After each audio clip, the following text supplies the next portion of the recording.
Also going to sign right now some executive orders, and Will, if you would come forward. Yes, sir. I'll start thinking about signing them, right? A few things for you today, sir. First, we have a pardon for Devin Archer. Devin Archer was a former business partner of the Biden family. He's was prosecuted relating to a fraud investigation, but notably, the tone and tenor of that prosecution changed dramatically after he began to cooperate with congressional investigators and serve as a witness against Hunter Biden and the Biden family. We believe that was an injustice, and therefore we're asking you to pardon him. And many people have asked me to do this. They think he was treated very unfairly. And I looked at the records, studied the records, and he was a victim of a crime, as far as I'm concerned. So we're going to undo that.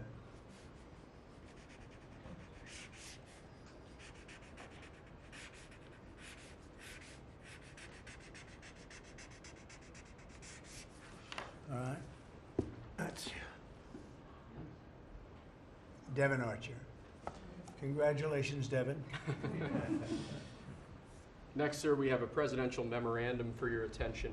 This memorandum requires the immediate declassification of all FBI files relating to the Crossfire Hurricane investigation. This was obviously one of the instances of the weaponization of law enforcement powers of prosecution against you and others. We believe that it's long past time for the American people to have a full and complete understanding of what exactly is in those files.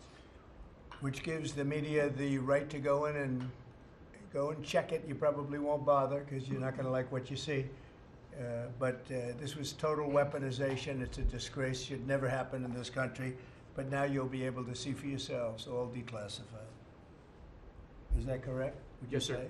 All declassified? Yes, sir. Everything? The FBI file with there's a classified annex, but other than that, this will put everything in the public eye.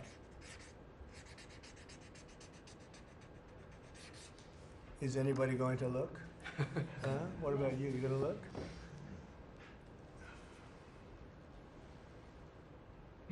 And frankly, the FBI should be ashamed of themselves, and so should the Department of Justice, and so should Biden. Okay? Next, sir, we have an executive order for your attention. We've taken action against a number of law firms that have participated either in the weaponization of government, the weaponization of the legal system for political ends, or have otherwise engaged in illegal or inappropriate activities. The law firm of Jenner and Block is one of these law firms. This is a law firm that, as you know, employed Andrew Weissman after he came off of the Mueller investigation. It's a law firm that's engaged in invidious racially and sexually discriminatory practices. It's also a law firm that has participated in the weaponization of the legal system against American principles and values, and we believe that the measures in this executive order will help correct that. And Andrew Weissman is the main culprit? He's certainly with respect to this firm. He is one of a number of reasons that we believe this executive order is warranted. He's a bad guy.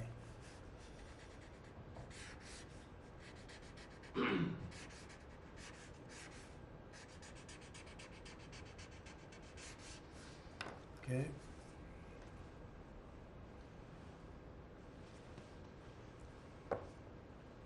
Next, sir, we have an executive order for your attention relating actually to government payments.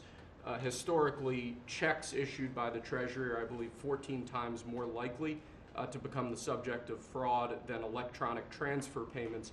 This is an executive order that's going to push the Treasury Department to modernize its payment system to ensure that where possible they're using electronic methods of payment as opposed to paper checks in order to reduce waste, fraud, and abuse in the government. Which is obviously an endeavor that we've been pursuing in numerous aspects of government under your leadership.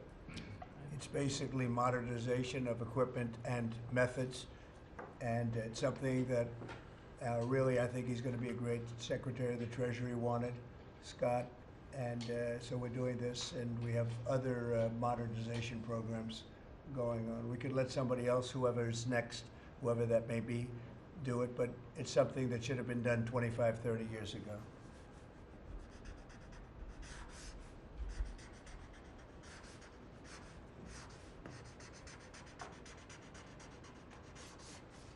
Okay.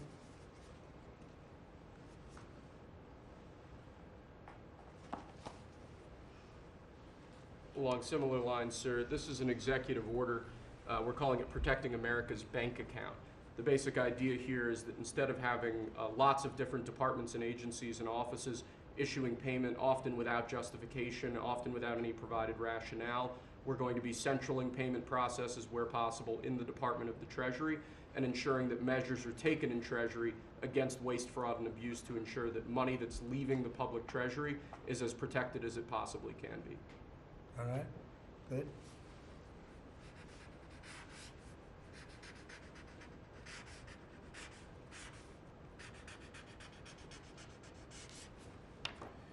Many of these things should have taken place decades ago or longer. Lastly, sir, we have an executive order for your attention on the very important subject of election integrity. We believe that this executive order is the farthest reaching executive action taken in the history of the Republic to secure our elections.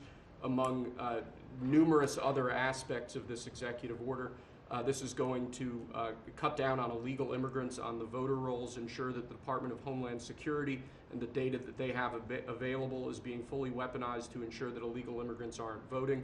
This will include a citizenship question on the federal voting form for the first time. This executive order instructs the EAC to cut federal funding to states that don't take reasonable steps to secure their election. This calls on the Department of Justice to vigorously prosecute election crimes, particularly in states that we don't believe are in compliance with federal law around election integrity. I could go on and on for a while, sir, but compliance with National Election Day rules, cracking down and investigating and prosecuting foreign interference in our elections, revoking President Biden's Executive Order 14019, which essentially weaponized government to corrupt and pollute our election process. There's a lot in here, but we believe that these are very important steps that we need to be taking as an administration at your direction to ensure that our elections are as secure as they possibly can be. Okay, you all understand that? Yes. Election fraud, you've heard the term. Will end it, hopefully. At least this will go a long way toward ending it. There are other steps that we will be taking in the coming weeks, and we think we'll be able to end up getting fair elections. Perhaps some people think I shouldn't be complaining because we won in a landslide, but we got to straighten out our election. This country is so sick because of the election, the fake elections and the bad elections, and we're going to straighten it out one way or the other.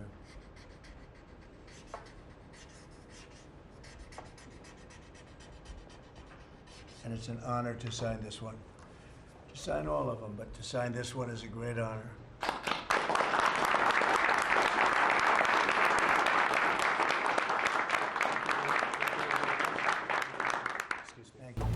Hi, I'm Monty Torres with Fox 26 News on YouTube. Thank you for checking out our YouTube channel, where we have loads of great content for you to choose from. And while you're here, why not click on the subscribe button right here? That way you can stay in touch with all the latest breaking news, everything news related within the Central Valley. And thank you for watching.